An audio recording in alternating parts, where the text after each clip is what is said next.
বাংলায় রূপচর্চা বিষয়ক বই আসলে নেই বললেই চলে। অথচ আমাদের এই সময়ে এই বিষয়ে মানুষের আগ্রহ অনেক বেশি, রূপসদনের সংখ্যা অনেক বেশি, সারা বিশ্বে অনেক বেশি নিরীক্ষাও হচ্ছে, নানা ধরনের ট্রেন্ড আসছে, আমরা সেটা অনুসরণও করছি, কিন্তু এইগুলো নিয়ে আসলে কোনো বই আমরা সেইভাবে খুঁজে পাই না। ইংরেজিতে প্রচুর বই আছে। আজকে বই কথা বাই সাইফুরে আমরা আলোচনা করব এমন একটা বই নিয়ে, যে বইটায় সাজের সাথে গোজ, অর্থাৎ পোশাক এবং সৌন্দর্য চর্চা দুটোই গলাগুলি করে আছে, এবং এই বইটা পুরোপুরি মেয়েদের নিয়ে লেখা। বইটি লিখেছেন জয়িতা দাস। জয়িতা দাস মূলত একজন অধ্যাপক, তিনি আসামের একটি কলেজে অধ্যাপনা করেন। তিনি এই বইটা লিখেছেন। বইটির নাম সাজমহল, ঔপনিবেশিক বাংলায় মেয়েদের সাজগোজ, এবং বইটি প্রকাশ করেছে কলকাতার গাংচিল।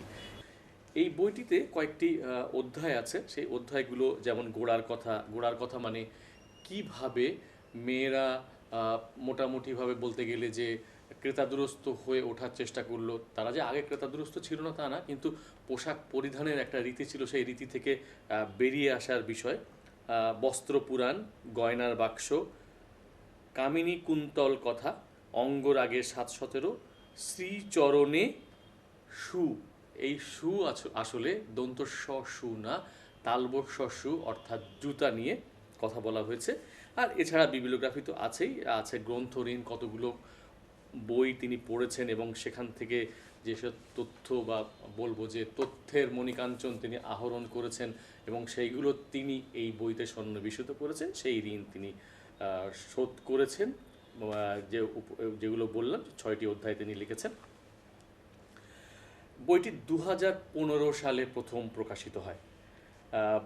বাংলার মেয়েদের এক সময় ছিল যে তারা প্রচুর গয়না পরতেন, এবং সেই ক্ষেত্রে মানে মেয়েরা তখন তাদেরকে বলা হতো যে গয়নার গাছ, মানে অদ্ভুতভাবে বলা হতো, কারণ এত বেশি গয়না তারা পরতেন। বেগম রোকেয়া এরই নাম দিয়েছিলেন ব্যাজেস অফ স্লেভারি, এবং সেখান থেকে তিনি মেয়েদের বের করে আনতে চেয়েছিলেন। মেয়েরা অন্তরালবর্তী না থাকে, তারা যেন বাইরে বেরিয়ে আসে, সেই কাজটা তিনি করেছিলেন। ব্যস্ত জীবনে নারী এখন ঘরে এবং বাইরে সমানভাবে কাজ করছে, কাঁধে কাঁধ মিলিয়ে কাজ করছে পুরুষের, ফলে তারও প্রয়োজন হয় নিজের যত্ন, নিজেকে একটু রেজুভেনেট করা।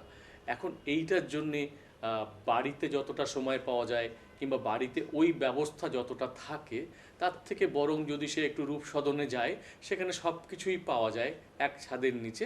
সুতরাং সেখানে গিয়ে সে তার প্রয়োজনের কথা বলে সেই অনুযায়ী সেবা বা পরিষেবা গ্রহণ করতে পারে, এবং এই সেবা গ্রহণ করে নিজেকে একটু সজীব করে তোলে, একটু সতেজ করে তোলে, একটু ফুল্ল করে তোলে। ফলে পরবর্তীতে আরও কিছু দিন, সপ্তাহ, পক্ষকাল কিংবা মাস নিজেকে বেশ একটু চনমনে লাগে, কাজ করতে আগ্রহ পায়, সেই জন্যই আসলে রূপসদনে যায়। এইটা এখন আর বিলাসের পর্যায়ে নেই। এখন এই যে আমরা বা আমাদের মেয়েরা যে মেকওভার করেন কিংবা মেকআপ করেন, কিংবা প্রতিদিনের জীবনে যেসব প্রসাধন ব্যবহার করেন, এই লিপস্টিকের কথাই ধরি। এই লিপস্টিক আগে কি ছিল, কিভাবে হতো, কিংবা পায়ে কিভাবে রং দিতেন, কিংবা মুখে কি মাখতেন, এই লিপস্টিক তখন মেয়েরা কি করতেন, ধরেন এই 19 শতকের উপনিবেশিক বাংলার কথাই যদি বলি, তাহলে তারা আসলে পান খেতেন। পান খেতেন এবং এই পানের যে লাল, সেটাতেই তাদের ওষ্ঠ রঞ্জিত হতো, অর্থাৎ ঠোঁট মানে ঠোঁট রাঙাতো আর কি। তো সেইটাই ছিল তাদের প্রসাধন। আবার ধরেন অনেকেই সেই ক্লিওপেট্রার কথা যদি বলেন, তাহলে তিনি এক ধরনের রূপচর্চা করেছেন। আমাদের রানী মহারানীরা রূপচর্চা করেছেন। নূরজাহান তো আবিষ্কারই করে ফেললেন গোলাপ জল, এবং এই গোলাপ জল হালের ট্রেন্ড। এখন গোলাপ জল দিয়ে নানা ধরনের রূপচর্চা হচ্ছে, সৌন্দর্য চর্চা হচ্ছে। অতএব তখনও যে ছিল না তা না, ছিল, কিন্তু এইভাবে ধরেন তখন নিরীক্ষাটা হয়তো ছিল না সেইভাবে। সেই কথাগুলোই এই বইটাতে আছে। আরও একটা ব্যাপার হচ্ছে যে কেন জানি 19 শতককে ধরা হচ্ছে যে আমাদের আধুনিক হয়ে ওঠা, সেটা পোশাকে, সাজে, এবং আমরা নারীর পোশাক বদলের ক্ষেত্রে পুরুষ তখন সংস্কারপন্থী হচ্ছে। পুরুষ এতদিন বাহির মহলে নজরটা ছিল, কিন্তু এখন পুরুষ অন্দরমহলে নজর দিচ্ছে, স্ত্রীদের প্রতি আগ্রহী হচ্ছে, তাদের পোশাক নিয়ে কথা বলছে, তাদের পোশাকটাকে সামলে দিচ্ছে। কারণ সত্যি কথা হচ্ছে যে এক সময় আমাদের আদুর গা ছিল ঊর্ধ্বাংশে, মানে পুরুষ কিংবা নারী উভয় তো ঊর্ধ্বাংশে কিছু পড়তেন না, কিন্তু পরবর্তীতে যখন পড়া শুরু হলো তখনও কিন্তু যেসব মিহি কাপড় তৈরি হতো সেটা এই বাংলাদেশে, মানে আমাদের ঢাকায় কিংবা ওদিকে শান্তিপুরে যে কাপড়গুলো তৈরি হতো সেটা খুবই ফিনফিনে, খুবই মিহি। সেই সব কাপড় পরলে আসলে শরীরের অনেক কিছুই দৃশ্যমান হতো। অতএব সেইটা এক সময় এইগুলো নিয়ে কটাক্ষ করা হতো। অতএব তখন থেকে মোটা কাপড় কিভাবে পরা যায় সেইটা চল এলো, ব্লাউজ কিভাবে পরা হবে, এবং এক্ষেত্রে ঠাকুরবাড়ির যে অবদান সেটাও আমরা খুব ভালোভাবেই জানি।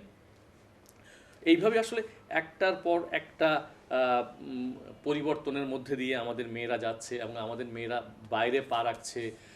সেক্ষেত্রে তারা কিভাবে খোঁপা বাঁধছে, বাইরে যাবার সময় তারা যে খোঁপা বাঁধছে সেই খোঁপার কথা। এবং সেখানেও অদ্ভুত একটা বিষয় আছে যে রাধা খোঁপা বেঁধেছে, সেটা কানাড়া খোঁপা, এবং সেই খোঁপা দেখার জন্যে যাকে উদ্দেশ্যরে খোঁপাটা বাঁধা তিনি আসছেন না। তিনি না আসার কারণে রাধা প্রচণ্ড রকম দুঃখ পাচ্ছেন, কষ্ট পাচ্ছেন, বিরহী হয়ে উঠছেন, এবং তখন তিনি বলছেন যে নাপিতকে ডেকে নিয়ে এসো এবং আমার চুলটা কেটে দাও, খোঁপাটা কেটে দাও, রাগে দুঃখে। তো এই সেই কানাড়া খোঁপা কিন্তু ঠাকুর বাড়িতে যেমন বাঁধা হয়েছে সেইটা কিন্তু অন্যরা বেঁধেছে। কত ধরনের খোঁপা আসলে বাঁধা হতো, কানাড়ি খোঁপাই নয়, বাঁধা হতো যেসব বাহারি খোঁপা, যেরকম জিলাপি পাক, কলকা, মোড়া, বেনে খোঁপা, মোচা খোঁপা, এলো খোঁপা, কলা খোঁপা, বিবিয়ানা, পইচে ফাঁস, মন ধরা খোঁপার ফাঁস, আরও কত কি। এবং সেই খোঁপার সাথে আজ যেটা দেওয়া হতো ফুলওয়ালি যে ফুল নিয়ে আসতেন, সেই ফুলও কিন্তু খোঁপায় মানে জড়ানো হতো। তাতে করে একটা অন্যরকম সৌন্দর্য তখন সৃষ্টি হতো আর কি। এবং তারপরে তারা বাইরে যেতেন, এবং বাইরে যাওয়ার ক্ষেত্রে আসলে নারী তো খালি পায়েই যেতেন।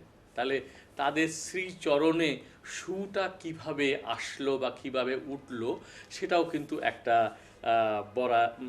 বলার মতো বিষয়। এবং সেইটা একটু যদি বলি, আপনারা সবাই জানেন, মানে এখনো পর্যন্ত আমাদের মা দাদিরা কিন্তু মেয়েরা যখন বড় হতে থাকে তখন তাদের নানা ধরনের সহবত শেখানো হয় বা শেখান, এটিকেট শেখান। পাশাপাশি কিছু কিছু বিষয় তাদের কানে কানে বলে দেন যে মেয়েরা আস্তে হাঁটবে, লক্ষ্মীমন্ত মেয়েরা নিঃশব্দে হাঁটে। এটা কিন্তু তখনও ছিল, সেটা এখনও যে নেই তা না, এখনও আছে। এবং সেই নিঃশব্দে কি হাঁটা সম্ভব জুতা পরে? নিশ্চয়ই নয়। এবং নয় বলেই কিন্তু জুতা পরতে চাইতেন না, এবং অনভ্যস্ত বিষয় হতো। আমি একটু আগে বলেছি যে পুরুষরা নারীদেরকে নিয়ে আগ্রহী হচ্ছে এবং নারীদেরকে তখন তারা বাইরে নিয়ে যেতে চাচ্ছে। একটা সময় ইংরেজদের পার্টিতে বাবুরা যেমন যেতেন, তখন নারীদের মানে প্রবেশাধিকার ওইভাবে ছিল না, কিন্তু পরে ইংরেজরাও তাদের প্রবেশাধিকার দিলেন, ফলে বাবুরা বা সমাজের উঁচুতলার বাঙালিরা তখন তাদের স্ত্রীকে সঙ্গে নিয়ে ওই সব অনুষ্ঠান কিংবা পার্টিতে যেতে শুরু করলেন। কিন্তু খালি পায়ে তো আর যাওয়া যাবে না, তাহলে জুতো পরতে হবে। সেই জুতা কিভাবে পরা হচ্ছে, এবং এই যে কখনো কখনো ডাক আসে রাজার বাড়ি থেকে, এই পার্টিগুলোতে আবার একা গেলে সম্মান থাকে না, মুখে কেউ কিছু না বললেও চোখের মধ্যে ঝিলিক দেয় বাঁকা দৃষ্টি।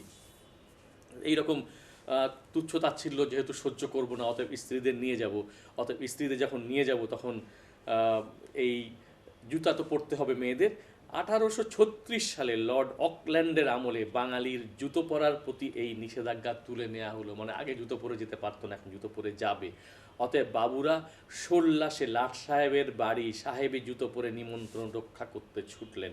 কাঠের পাদুকা, তালতলা সুর তোলা চটি আর কালেভদ্রে লখনৌই নাগরাই পরে অভ্যস্ত পায়ে আঁটোসাঁটো ইংরেজি জুতা সইবে কেন? অনভ্যাসের জুতায় পা কেটে তখন যাতা অবস্থা, এই নিয়ে অনেক বর্ণনা আছে। এবং এইখানে পারুল দেবীর কথা লেখিকা লিখেছেন, সেখানে স্বশিক্ষিতা পারুল দেবীর গল্প শুনিয়েছেন কল্যাণী দত্ত। এবং পারুল দেবী সাংঘাতিক সাহসী মহিলা ছিলেন। তিনি বাপ-দাদার নাম পাল্টে নিজের নাম রাখেন, কিন্তু সেখানে তিনি স্বামীর সাথে যাবেন, কীভাবে যাবেন সেই জুতো পরা এবং অনভ্যস্ত পায়ে জুতো পরে যে সমস্যাটা হয়, পড়ে যায়, এই ধরনের কথাগুলো এবং অনেক ধরনের এখানে বর্ণনা আছে। আবার জুতো পরে যাবে, সেটা শাশুড়ি দেখলে কি বলবে সেইটা যেমন আছে, আবার স্বামীর সঙ্গে যেতে হবে, তখন শাশুড়ির এখানে জুতো পরার নির্দেশও দিচ্ছেন, তখন কিভাবে যাবে, মানে শাশুড়ির কথা তখন মানতে হবে। অতএব তখন নিজে একটা ডিজাইন বার করছেন এক নারী এবং সেইভাবে জুতোটা পরে তিনি যাচ্ছেন এবং তাতে আর কোনো সমস্যা থাকছে না। এইগুলো যেমন আছে তেমন অন্যান্য বিষয় নিয়ে এখানে আলোচনা আছে। 6টা অধ্যায়ে দারুণ তথ্যে সমৃদ্ধ এই বইটার নাম সাজমহল। আমার মনে হয় আপনারা পড়ে দেখতে পারেন এবং আপনাদের ভালো লাগলো কেন বা কোন কোন বিষয় সেটাও আমাদের সাথে শেয়ার করতে পারেন। আশা করি আপনাদের সাথে এই ধরনের বই নিয়ে আরও আলোচনা অব্যাহত থাকবে। আজ আপাতত আজকে এই বই নিয়ে আমার নোটের কাজটাকে মুড়িয়ে দিতে চাই।